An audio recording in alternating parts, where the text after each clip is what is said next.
Ja, jetzt sind wir einen Tag vor der Premiere. Eigentlich ist es eine ganz schöne Gelegenheit, um auch mal so ein bisschen hinter die Kulissen gucken zu lassen, denn da geht es bei uns dann oft um Details. Ja, jetzt sind wir hier in der Bühne, auf der Bühne im Saal, wie man sieht halt, noch nicht alles aufgebaut und geschmückt. Und so ist auch mal ganz interessant, so mal hinter die Bühne zu gucken. Zum Beispiel, wenn ich diese Sterne, die wir haben, der wunderbare alte Erinnerungsstern an unseren alten Treutemann, Karl-Heinz Jansen.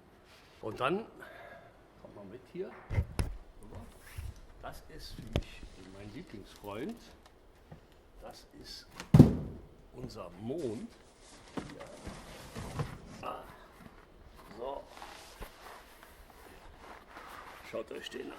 Und der symbolisiert ja für uns die Kölsche Weihnacht. So, wieder gut weggepackt. Die werden dann heute Abend aufgehangen. Und wenn ihr mal da hinten rüber guckt, da seht ihr noch ein Relikt aus der ganz alten Zeit. Das ist die Originaltrommel vom alten Treutemann, vom Karl-Heinz Jansen. Und die spielt bei uns in der Weihnachtsproduktion diesmal eine anständige Rolle.